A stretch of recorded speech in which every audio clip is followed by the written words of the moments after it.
Video like जरूर कर लीजिए और ऐसे वीडियो लगातार फ्री में पाने के लिए चैनल को तुरंत सब्सक्राइब कर लीजिए और बेल आइकन को जरूर टैप कर लीजिए ताकि आगे भी सारे वीडियो आपको मिलते रहे। यूट्यूब में फॉलो करते हैं तो प्लीज ये वाला फ्री टेलीग्राम चैनल जरूर ज्वाइन कर लीजिएगा। सारे नोटिफिकेशन सारे अपडेट यहीं पे आते हैं, ध्यान रखिए।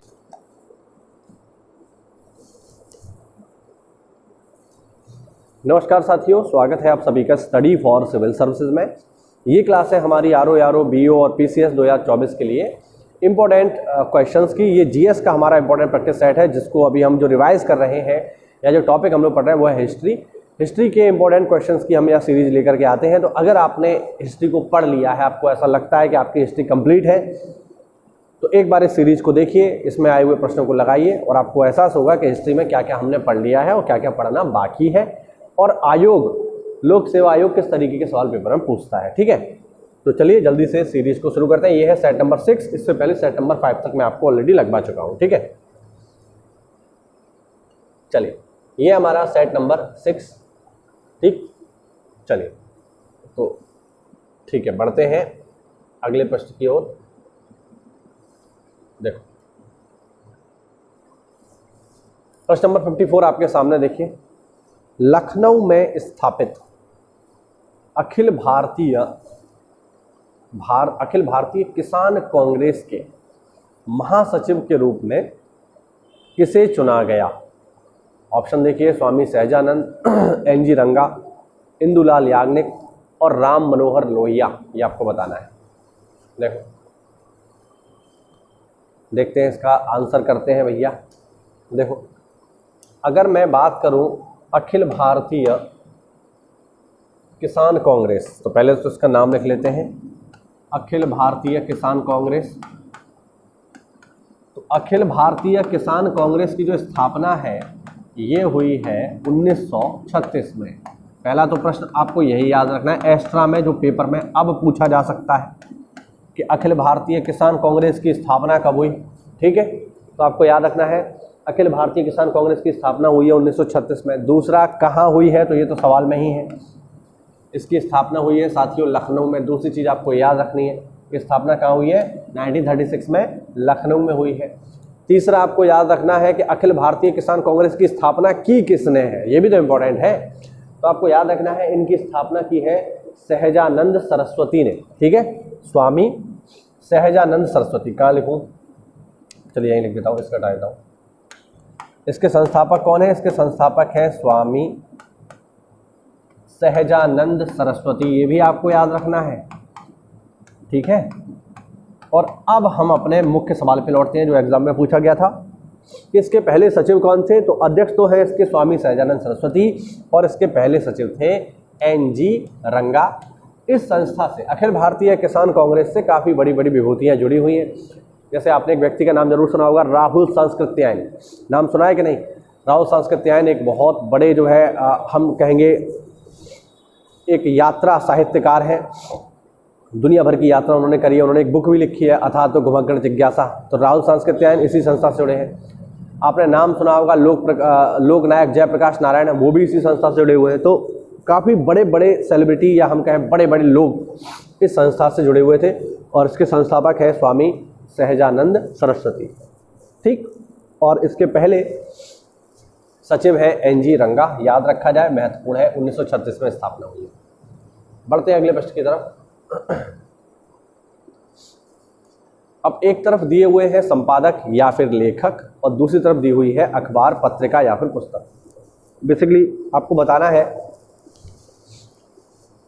कि कौन सी पत्रिका से कौन जुड़ा हुआ है। सही सुमेलित नहीं है ये पूछ रहा है, ये भी आपको ध्यान रखना है कि एग्जाम में पूछ क्या रहा है। तो एग्जाम में पूछ रहा है इनमें से कौन सा सही सुमेलित नहीं है, यानी 3 इसमें ऐसे हैं जो सही सुमेलित हैं, एक ऐसा है जो नहीं है। तो देखो जरा, अरविंद घोष की जो पत्रिका है या अखबार है वो है वंदे मातरम। याद रखना है आपको। इसके अलावा एक इनकी पत्रिका और है, बुक कह लो, जिसका नाम है न्यू लैम्प फॉर ओल्ड। ये भी इनकी एक बुक है, न्यू लैम्प फॉर ओल्ड। ये भी अरविंद घोष ने ही लिखी है और वंदे मातरम का प्रकाशन भी इन्होंने ही किया है, बिल्कुल सही है। एनी बेसेंट की बात करें तो एनी बेसेंट की जो पत्रिका है ये है न्यू इंडिया। इसके अलावा एक और भी है जिसका नाम है कॉमनवेल। तो कॉमनवेल और न्यू इंडिया ये दोनों ही पत्रिकाएं निकाली हैं किसने? श्रीमती एनी बेसेंट ने। इसके अलावा एनी बेसेंट का एक काम और भी है जो आपको याद रखना चाहिए मेरे हिसाब से, वो है ये कि इन्होंने जो है home rule, Indian home rule league, तो इन्होंने होम रूल लीग की स्थापना की है। होम रूल लीग की स्थापना जहाँ तक मैं याद कर पा रहा हूँ 1916 में इन्होंने जो है होम रूल लीग की स्थापना की है। ठीक, तो न्यू इंडिया और कॉमनवेल भी दोनों इन्हीं के हैं। महात्मा गांधी की अगर मैं बात करूं तो महात्मा गांधी तो खैर यंग इंडिया के संपादक हैं ही।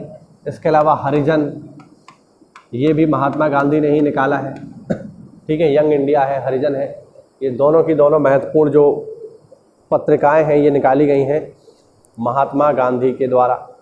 ठीक है, और अगर मैं बात करूं गोपाल कृष्ण गोखले की, तो गोपाल कृष्ण गोखले की जो पत्रिका है वो सत्याग्रह नहीं है, ध्यान रखना। इनकी पत्रिका का नाम है हितवादी। हितवादी। तो गोपाल कृष्ण सॉरी गोपाल कृष्ण गोखले की जो अखबार या हम कहें पत्रिका या पुस्तक है वो है हितवादी, जिसका प्रकाशन उन्होंने 1911 में किया था। ठीक है, सत्याग्रह इनका नहीं है। एक्चुअल में सत्याग्रह हम कहें तो सत्याग्रह भी कहीं ना कहीं गांधी जी का ही। ठीक है, तो सत्याग्रह इनका नहीं है। गोपाल कृष्ण गोखले का जो पत्रिका है वो है हितवादी, और जहाँ तक मैं याद कर पा रहा हूँ गोपाल कृष्ण गोखले ने ही स्थापना की है इसकी, भारत सेवक संघ की। ठीक है, हाँ, तो याद रखेंगे, ये इसकी पूरी एक्सप्लेनेशन हुई। चलिए आगे बढ़ते हैं। अगला प्रश्न देखो,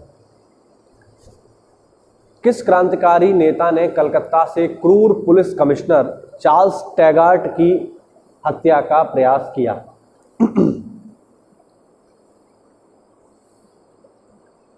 चार्ल्स टैगार्ट। तो अगर मैं बात करूं साथियों चार्ल्स टैगार्ट की, तो चार्ल्स टैगार्ट की हत्या करने का प्रयास किया गोपीनाथ साहा ने। गोपीनाथ साहा ने चार्ल्स टैगार्ट, जो कि एक क्रूर पुलिसकर्मी था बंगाल पुलिस का, उसको गोली मार दी। गोली मारी उन्होंने 12 जनवरी 1924 को। 12 जनवरी 1924 को उन्होंने गोली मारी, लेकिन वो निशाना चूक गया, किसी अन्य व्यक्ति पे लग गया, और इसके बाद उनको अरेस्ट कर लिया गया और 1 मार्च 1924 को उनको फांसी की सज़ा सुनाई गई। आप देखिए 12 जनवरी को अपराध किया, 1 मार्च को फांसी। कितना तेज यहाँ पर जो है जुडिशल सिस्टम काम करता था। आज के समय में अगर हम देखते हैं तो कोई अपराधी अगर पकड़ा भी आता है तो सालों साल जेल में रहता है, 10-10 साल मुकदमा चलता है, फांसी की सजा तो 10-10 साल बाद होती है। तो इतना तेज गति से काम करते थे अंग्रेज। और फिलहाल अगर मैं बात करूं इस आंसर की, तो आंसर आपको मिल गया होगा। किस क्रांतिकारी नेता ने चार्ल्स टैगार्ट की गोली मारकर हत्या कर दी? तो आपका जवाब होगा गोपीनाथ साहा, ऑप्शन सी। कब करी है? ये कही है इन्होंने 12 मार्च 1924 को। ठीक है, और सॉरी 12 जनवरी 12 जनवरी, और 1 मार्च 1924 को इनको इस अपराध के लिए फांसी की सजा सुनाई गई। ठीक, गोपीनाथ साहा। बाकी चंद्रशेखर आजाद तो हम सब लोग बहुत इनसे परिचित हैं। राजेंद्र लाहिड़ी को भी हम लोग जानते हैं, सचिन नाथ सान्याल को भी अच्छे से परिचित हैं। ठीक है, चलिए, सविनय अवज्ञा आंदोलन के बारे में आपको जो है यहाँ पर कुछ कथन दिए हुए हैं। इनमें से आपको ये बताना है कौन सा कथन सही है, ये आपको बताना है। देखो, महात्मा गांधी को नमक कानून तोड़ने के विरोध में सजा नहीं दी गई थी, पहला कथन। दूसरा, मदन मोहन मालवीय, देवदास गांधी और के एम मुंशी को नमक कानून तोड़ने पर सजा दी गई थी। इनमें से कौन सा कथन जो है सही है, ये आपको बताना है। चलिए, ये आंसर करिए यहां पर। तो देखो, अगर मैं यहां पर इसका आंसर देखूं तो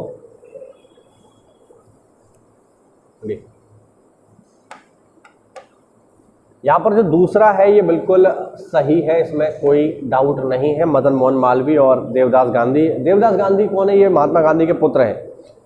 के.एम. मुंशी और इन सबको नमक कानून तोड़ने पर, नमक कानून का मतलब है यहाँ पे सविनय अवज्ञा, ठीक है। यहाँ पर जो बात चल रही है ये चल रही है सविनय अवज्ञा आंदोलन के 1930 में, और सविनय अवज्ञा आंदोलन के अंतर्गत जो दांडी यात्रा की गई थी उससे जुड़े प्रश्न हैं ये, नमक कानून के विरोध में, उससे जुड़े प्रश्न हैं ये।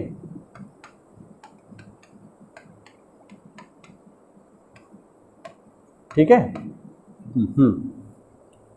अब इन सबको सजा हुई, ठीक है, लेकिन यहां पर कह रहा है गांधी जी को सजा नहीं हुई। ये स्टेटमेंट गलत है भैया। गांधी जी को भी सजा हुई। मई 1930 में गांधी जी को भी गिरफ्तार किया गया। तो ये कहना कि गांधी जी अरेस्ट नहीं हुए, ये बिल्कुल स्टेटमेंट गलत है।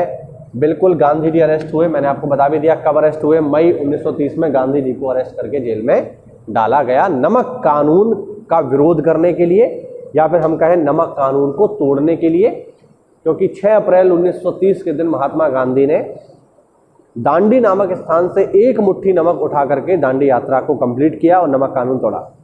दांडी यात्रा से जुड़े हुए कुछ और सवाल आपको पता होने चाहिए, जैसे दांडी यात्रा अच्छा कब हुई है, मैंने आपको बता दिया 1930 में, ठीक है। 6 अप्रैल 1930 को फाइनली फिनिश हुई। और दांडी यात्रा में गांधी जी के साथ कितने सहयोगी थे ये भी आपको पता होना चाहिए। गांधी जी के साथ इस यात्रा में 78 सहयोगी थे, ये भी आप लोग याद रखिएगा, पेपर में पूछा जा सकता है कि दांडी यात्रा के दौरान गांधी जी के साथ कितने सहयोगी मौजूद थे। तो टोटल 78 सहयोगी मौजूद थे। एक भी महिला इस यात्रा में शामिल नहीं थी। दांडी यात्रा में सारे के सारे पुरुष जो है इस यात्रा में शामिल थे। चलिए अब फिर से देखिए, वही है, आपको इन्हें क्रम से लगाना है। एक तरफ घटनाएं दी हुई हैं और एक तरफ जो है ये हुआ है। चलो मिलाते हैं। देखो दांडी यात्रा की स्टार्टिंग हुई है 12 मार्च 1930 से। स्टार्टिंग की बात कर रहा हूं, खत्म हुई है 6 अप्रैल को, जैसा कि मैंने अभी आपको बताया। तो ये शुरू हुई है 12 मार्च 1930 को प्रारंभ हुई है, ठीक है। पूना पैक्ट की बात करूं मैं तो साथियों, पूना पैक्ट हुआ है गांधी और डॉक्टर अंबेडकर के बीच में। क्यों हुआ है? क्योंकि दूसरे गोलमेज सम्मेलन के बाद डॉक्टर अंबेडकर के कहने पे जो अंग्रेज थे उन्होंने 1932 में 16 अगस्त 1932 में दलितों को भारतीय हिंदू समाज से अलग मानते हुए पृथक निर्वाचन मंडल दे दिया, सेपरेट इलेक्टोरल जोन दे दिया, जिसके अंतर्गत उनको 2 वोट करने का अधिकार मिला। ये दलित समाज को हिंदुओं से तोड़ने की साजिश थी और इसीलिए गांधी जी ने इसका विरोध किया। बाद में गांधी जी के समझाने पर अंबेडकर मान गए और अंबेडकर और गांधी के बीच हुआ पूना पैक्ट। और पूना पैक्ट कब हुआ है? पूना पैक्ट हुआ है आपका 24 सितंबर 1932 को, याद रखना, ठीक है। सांप्रदायिक घोषणा कब हुई? तो अभी मैंने आपको बताया 16 अगस्त 1932 को। इसी सांप्रदायिक घोषणा के अंतर्गत ही तो दलितों को 2 वोट का अधिकार मिला। सेपरेट इलेक्टोरल जोन यही तो था सांप्रदायिक घोषणा, इसको दिया गया, तभी तो गांधी ने फिर अनशन किया जेल में, पूना जेल में, और तभी तो जाकर के पूना पैक्ट हुआ गांधी और अंबेडकर के बीच में 1932 में। ये अगस्त में, सितंबर में। और एक सेकंड, हमारा पेन गिर पड़ा भाई, सॉरी। और गांधी और इरविन के बीच जो समझौता हुआ है ये हुआ है 5 मार्च 1932 को, ठीक है। 32 नहीं, 5 मार्च 1931 करिए इसका, ठीक है। अब इनको आप सही ढंग से लगा लीजिए, ठीक है। ऑप्शन देख लीजिए,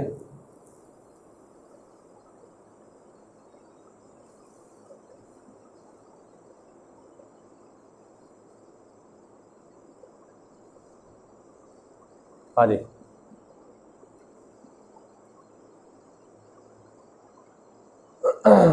थोड़ा सा गड़बड़ हो गया, थोड़ा सा ठीक करता हूँ।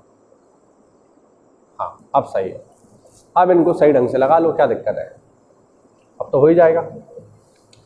सबसे पहले कौन सी घटना हुई है? सबसे पहले घटना हुई है दांडी यात्रा। उसके बाद 30 के बाद क्या आएगा? 31। दूसरे नंबर पे गांधी इरविन समझौता। उसके बाद तीसरे नंबर पे तीसरा और चौथे नंबर पे दूसरा। ठीक है। हाँ, ये गांधी इरविन समझौता भी अपने आप में इम्पोर्टेंट है, क्योंकि गांधी इरविन समझौते के बाद ही गांधी जी ने तय किया कि वह दूसरे गोलमेज सम्मेलन में भाग लेंगे। ये भी इंपॉर्टेंट है, इसको आप याद रखना। इसी समझौते के बाद गांधी जी ने दूसरे गोलमेज सम्मेलन में भाग लिया। ठीक है। हाँ, तो ये आपको याद रखना है कि दूसरे गोलमेज सम्मेलन में गांधी जी ने कब भाग लिया, कैसे भाग लिया। तो गांधी इरविन समझौता जब हो गया 5 मार्च को, तब जाकर के गांधी जी वहां पर पहुंचे दूसरे गोलमेज सम्मेलन में, उन्होंने भाग लिया। हालांकि इसका कोई निष्कर्ष नहीं निकला और दूसरा गोलमेज सम्मेलन भी असफल रहा। असफल तो क्या तीनों रहे, पहला दूसरा तीसरा, तीनों ही गोलमेज सम्मेलन असफल है, याद रखिएगा।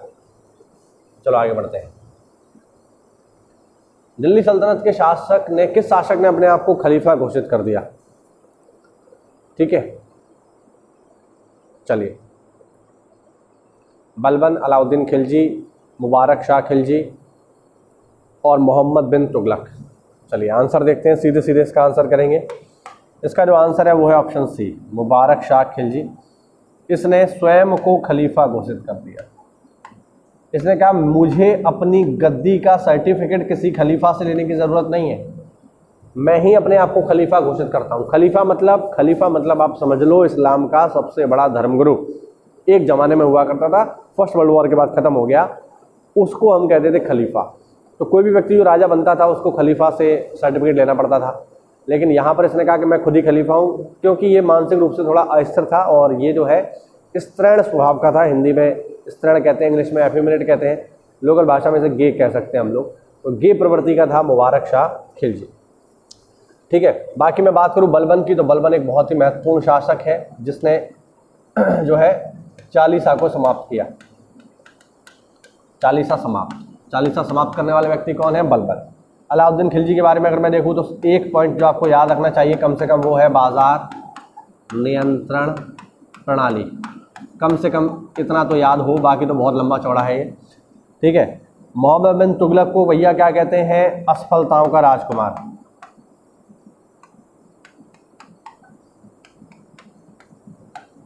क्योंकि इसने जो भी काम करे सब असफल रहे। मोहम्मद बिन तुगलक ने राजधानी बदली, असफल हो गई। मोहम्मद बिन तुगलक ने सांकेतिक मुद्रा चलाई, असफल हो गई। मोहम्मद बिन तुगलक ने मध्य एशिया पर आक्रमण करने का प्लान किया, असफल हो गया। इसने जितने काम करे सब असफल हो गए। इसने दोआब के क्षेत्र में टैक्स बढ़ाने की योजना बनाई, असफल हो गई। इसीलिए सर्वाधिक असफलताओं को अगर किसी ने देखा है तो वो है मोहम्मद बिन तुगलक। लेकिन मैं बता दूं ये बहुत बुद्धिमान बहुत था, बहुत ज़्यादा पढ़ा लिखा था। लेकिन ये तो पढ़ा लिखा था, लेकिन इसके समय की जनता पढ़ी लिखी नहीं थी, वो मूर्ख जाहिल थी। इस वजह से इसकी योजनाओं को वो समझ नहीं पाई। ठीक है, चलिए आगे बढ़ते हैं। अगला प्रश्न देखो भाई। अगला प्रश्न है, युद्ध दिए हुए हैं और इनमें जो है आपको सही क्रम से लगाना है। कन्नौज का युद्ध, चंदेरी का युद्ध, तालीकोटा का युद्ध और चौसा का युद्ध। इसमें चौसा का युद्ध और तालीकोटा का युद्ध तो हमने, और कन्नौज का युद्ध तो पिछले वीडियो में ही देखा है ना, तो उनको तो आप कर ही लोगे, कोई दिक्कत वाली बात नहीं है। रिपीटेड, देखिए सवाल रिपीट भी होते हैं, ऐसा नहीं है कि आयोग सवाल रिपीट नहीं करता, करता है। अब इस सवाल को देखो, ये रिपीटेड है लेकिन पूरा रिपीट नहीं है, थोड़ा सा इसमें उसने ट्विस्ट कर दिया है, इसमें एक अलग से जोड़ दिया है, उसमें जो है चंदेरी का नहीं था, इसमें चंदेरी का है। तो बस थोड़ा सा टर्न और ट्विस्ट करता है आयोग, उसी में काम हो जाता है। जैसे कन्नौज का युद्ध कब हुआ है? ये हुआ है 1540 में, 1540। चंदेरी का युद्ध कब हुआ है? चंदेरी का युद्ध हुआ है 1528 में। तालीकोटा का युद्ध कब हुआ है? तो अभी हमने देखा तालीकोटा या राक्षस तांगड़ी, ये हुआ है 1565 में। और चौसा का युद्ध हमें पता ही है, ये हुआ है 1539 में। ठीक है, अब इन्हें क्रम से लगाना है तो आप आसानी से लगा सकते हो। सबसे पहले आएगा 1528, यानी सबसे पहले आएगा दूसरा, 1528 के बाद 1540, फिर आएगा पहला, सॉरी 40 के पहले तो 39 आएगा, पहला आएगा चौथा, चौथे के बाद आएगा पहला और पहले के बाद आ जाएगा तीसरा। 2 4 1 3, 2 4 1 3 ऑप्शन बी बिल्कुल इसका करेक्ट आंसर हो जाएगा। चलिए बढ़ते हैं अगले प्रश्न की तरफ। हल्दी घाटी का युद्ध, ये भी देखिए, ये भी रिपीटेड प्रश्न है, हमने पिछले वीडियो में भी इसको देखा था कि हल्दी घाटी के युद्ध में किस किस सेना का सामना हुआ। तो हमने इसको पढ़ा था कि हल्दी घाटी के युद्ध में महाराणा प्रताप और अकबर की सेना आपस में टकराई, और महाराणा प्रताप की तरफ से जो व्यक्ति युद्ध कर रहा था, या हम कहें युद्ध का सेनापति था, वो था हकीम सूर। इसको हमने पिछले वीडियो में भी देखा था, तो दोबारा आ चुका है, रिपीट हो गया है। चलिए ये देखो, रज्मनामा किस हिंदू ग्रंथ का फारसी अनुवाद है? देखिए, अगर मैं अकबर की बात करूं तो अकबर को महान इसलिए भी कहा जाता है क्योंकि अकबर ने हर धर्म और हर धर्म के साहित्यों का सम्मान किया। अकबर ने अपने शासनकाल में एक अनुवाद विभाग की स्थापना करवाई। इस अनुवाद विभाग का काम था कि विभिन्न धर्मों के विभिन्न भाषाओं में लिखी पुस्तकों का फारसी में अनुवाद करना। क्यों? क्योंकि मुगलों की राज की भाषा फारसी थी और मुगल फारसी में काम किया करते थे। अकबर स्वयं तो पढ़ा लिखा नहीं था, लेकिन फारसी में इनको ट्रांसलेट करवा करके वो इन्हें सुना करता था। तो उसने बहुत सारी किताबों का जो है फारसी में ट्रांसलेशन करवाया। जैसे उसने महाभारत का फारसी में ट्रांसलेशन करवाया, रामायण का फारसी भाषा में ट्रांसलेशन करवाया। आपने नाम सुना होगा पंचतंत्र, इसका भी फारसी भाषा में ट्रांसलेशन करवाया। अष्टाध्यायी इसका भी करवाया। सिंहासन बत्तीसी आपने नाम सुना होगा। बहुत सारी बुक्स का उसने फारसी भाषा में ट्रांसलेशन करवाया, जिससे भारतीय जो संस्कृति थी वो फारसी भाषा के माध्यम से मध्य एशिया तक पहुँचे। तो ये जो पूरा का पूरा काम है, ये कौन कर रहा है? ये कर रहा है अकबर का अनुवाद विभाग। अनुवाद विभाग। अब देखते हैं जरा, पहले सवाल का जवाब देखते हैं, फिर आगे बढ़ेंगे। ये जो है महाभारत का जो फारसी में अनुवाद है वो है रज्मनामा, ध्यान रखना। तो पहला तो आपको याद रखना है कि महाभारत का फारसी में अनुवाद रज्मनामा नाम से जो है किया गया है, ठीक है। दूसरा, अगर मैं देखूं तो इस अनुवाद विभाग में काफ़ी महत्वपूर्ण लोग शामिल हैं। जैसे आपने व्यक्ति का नाम सुना होगा, अब्दुल कादिर बदायूनी। अब्दुल कादिर बदायूनी। अब्दुल कादिर बदायूनी की मैं बात करूं तो अब्दुल कादिर बदायूनी अकबर के कट्टर आलोचक हैं। क्यों? क्योंकि अब्दुल कादिर बदायूनी जो है वो कट्टर इस्लाम को मानते हैं, कट्टर इस्लामी हैं, और उन्हें अकबर का विभिन्न हिंदू रीति रिवाजों का पालन करना, अग्नि की पूजा करना, सूर्य की पूजा करना, मूर्तियों की पूजा करना, भगवान कृष्ण की पूजा करना उन्हें बिल्कुल पसंद नहीं था। लेकिन इसके बावजूद भी कि वह अकबर के कट्टर आलोचक थे और अकबर को भी बात पता थी कि ये व्यक्ति मुझे पसंद नहीं करता है, लेकिन उनकी योग्यता को देखते हुए अकबर ने उन्हें अपने अनुवाद विभाग में शामिल कराया, क्योंकि योग्यता यहाँ पर मैटर करती है। तो इसी से हमें पता चलता है कि अकबर निश्चित रूप से एक महान शासक था। कहीं ना कहीं ये इस बात को डिनाई नहीं किया जा सकता, इसको इग्नोर नहीं किया जा सकता। तो अब्दुल कादिर बदायूनी ने क्या किया? अब्दुल कादिर बदायूनी ने साथियों रामायण का फारसी में अनुवाद किया, याद रखना, रामायण। इसके अलावा सिंहासन बत्तीसी नाम की पुस्तक का भी अनुवाद कर रहा है अब्दुल कादिर बदायूनी। हमारे पड़ोस में एक जगह है बदायूं, वहीं का था ये। दूसरा व्यक्ति और भी है जिनका नाम है अबुल फजल। इनका नाम आपने जरूर से सुना होगा।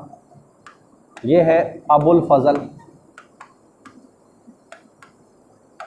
अबुल फजल भी एक इंपॉर्टेंट व्यक्ति हैं, योग्य व्यक्ति हैं, ठीक है। और अबुल फजल ने जिस बुक का ट्रांसलेशन किया है वो है पंचतंत्र। आपको याद रखना है कि इन्होंने पंचतंत्र का जो फारसी में अनुवाद किया वो किस नाम से किया, ये भी एग्जाम में पूछ सकता है कि इन्होंने जो पंचतंत्र का फारसी में अनुवाद किया उसका नाम क्या था।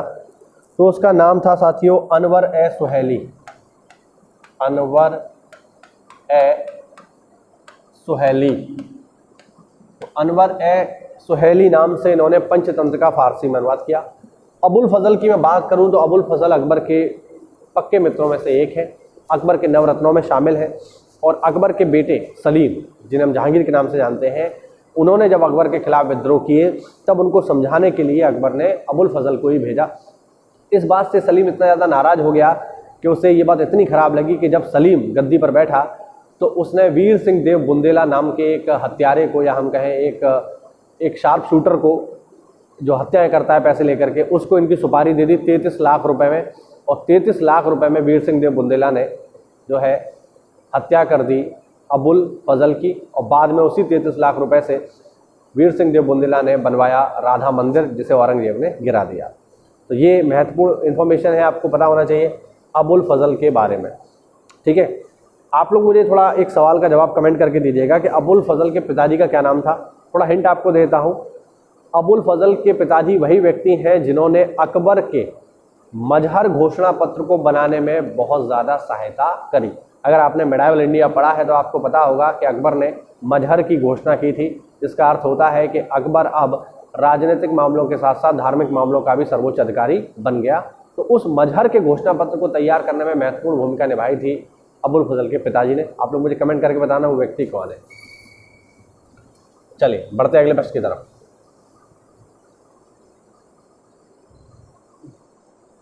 अंग्रेजों की सफलता और फ्रांसीसियों की असफलता के कारण इनमें से कौन से हैं, ये आपको बताना है।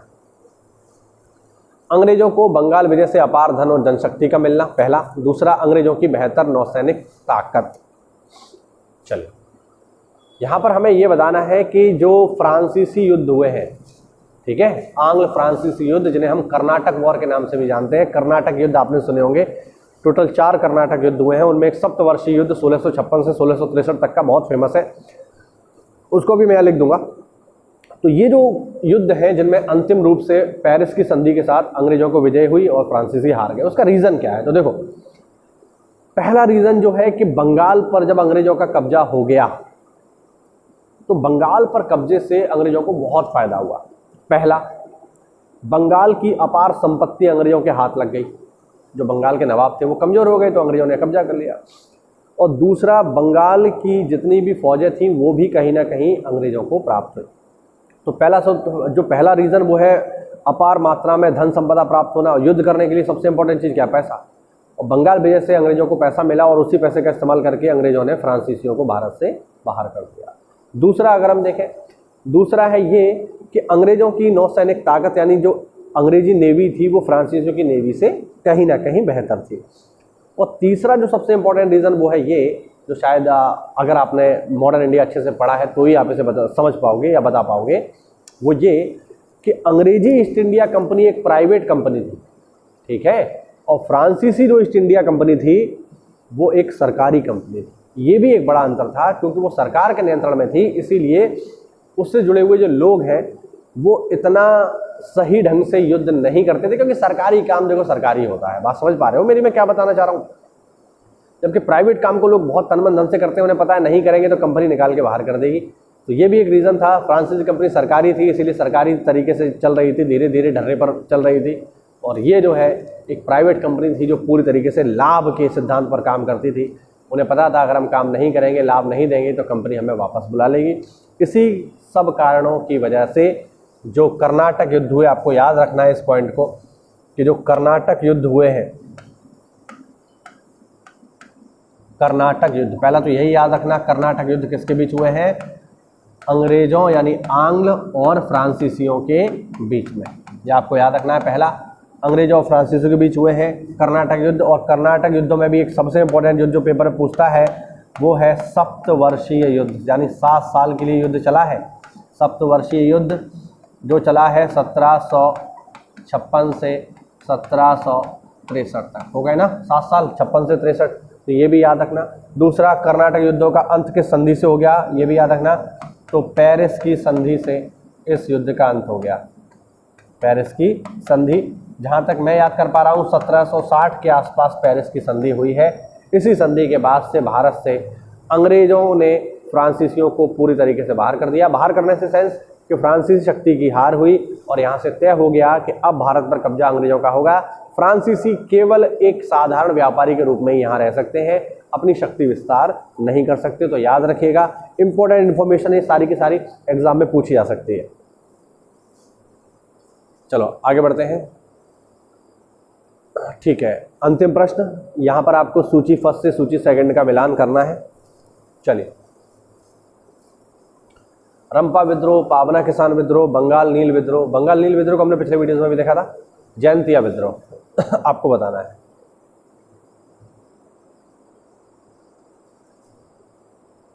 चलिए,